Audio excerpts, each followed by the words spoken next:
Dear mommies, गर्मियां day by day बढ़ती जा रही हैं। मई और जून का बहुत तेज गर्मी का फेज आ गया है, नौतपा भी आने वाला है। तो इस समय क्या नहीं खाना है आपको, ये मैं आज बताने वाली हूँ। ध्यान से सुने इस वीडियो को और तुरंत ही आज से अमल में लेकर आए।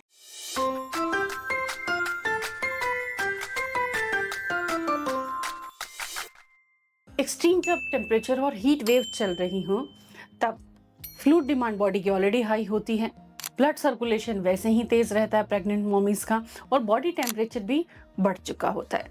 ऐसे में कुछ चीजें अगर आप यूज करती हैं तो आपको हार्म हो सकता है, आपको दिक्कतें बढ़ सकती हैं। तो एक अवेयरनेस वीडियो है, इसको आप फॉलो करेंगे तो आपको फायदा जरूर होने वाला है। इस मौसम में पकौड़े खाना छोड़ दीजिए, पूड़ी है, भटूरे हैं, जो फ्राइड फूड होता है ना, जो तेल में तल के कुक किया जाता है, उनसे आप बचें। क्यों? क्योंकि ऑयल जो होता है वो पचने में ज़्यादा समय लेता है और ये बॉडी में हीट प्रोड्यूस कर सकता है, डाइजेशन को भी स्लो करता है। तो इस समय ये आपको अच्छे से नहीं पचेगा, नतीजन आपको काफ़ी एसिडिटी एंड हॉटबर्न का सामना करना पड़ता है, क्योंकि बाहर भी बहुत ज़्यादा टेम्परेचर है। तो इस समय आप कुछ दिन 15-20 दिन इन चीज़ों को अवॉइड करें। अचार अगर आपने खा लिया, तली हुई चीज़ें खा ली, पकौड़े खा लिए, हरी मिर्ची भून भून के खा रही हैं आप, तो इससे heaviness, acidity triggers, heart burn, ये सब बढ़ जाएगा। दूसरी जो सावधानी है कि जब गर्मी बाहर बढ़ती है ना, तो हमारी राहें फ्रिज की तरफ मुड़ जाती हैं, ऐसा होता है ना। तो फ्रिज से डायरेक्टली निकाल कर फ्रूट कि तरबूजा फ्रिज में रखा 2 घंटे सुबह रख दिया था ताकि दोपहर को खाना है, ऐसा ना करें। डायरेक्टली निकाल के तुरंत ना खाएं, फ्रिज का पानी डायरेक्टली ना पिएं। हर चीज़ में बर्फ़ डालने का जो तरीका है, इससे आप बचें। मटके का पानी पिए। फ्रूट्स को फ्रिज में रखा है, बहुत अच्छी बात है, ठीक है, रखिए, चिल कर लीजिए, लेकिन उसको फ्रिज से थोड़ा बाहर निकालिए 30 मिनट पहले, थोड़ा नॉर्मल होने दीजिए और तब खाइए। क्योंकि थ्रोट इश्यूज़ और स्टमक फ्लू भी इसी मौसम में तेज़ी से बढ़ता है, तो आपको कोल्ड, काफ, सोर थ्रोट के इश्यूज़ हो सकते हैं।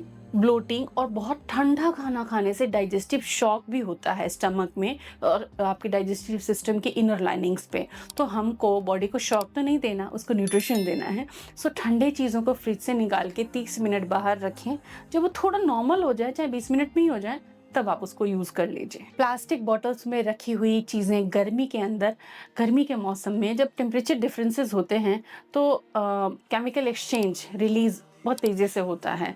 तो आप इस मौसम में प्लास्टिक के अंदर रखा हुआ ड्रिंक, पानी, कुछ भी फ्लूइड पीने से बचें।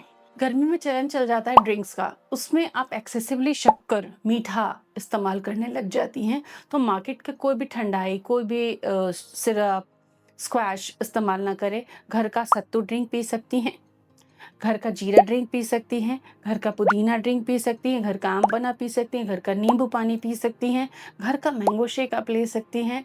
जो भी बनाना है घर में बनाइए, और ताकि उसमें आप हेल्दी चीज़ें डालें। बहुत ज़्यादा शक्कर का इस्तेमाल करने से एक तो वेट तेज़ी से बढ़ेगा माँ का, बच्चे का डेवलपमेंट अच्छा नहीं होगा, क्योंकि उसको न्यूट्रिशन नहीं, केवल शक्कर मिल रही है। बच्चा एंशियस हो जाता है, बच्चा किक्स बहुत ज़्यादा करने लग जाता है, और नतीजन ये है कि बच्चे गले में लूप वगैरह आ जाती है।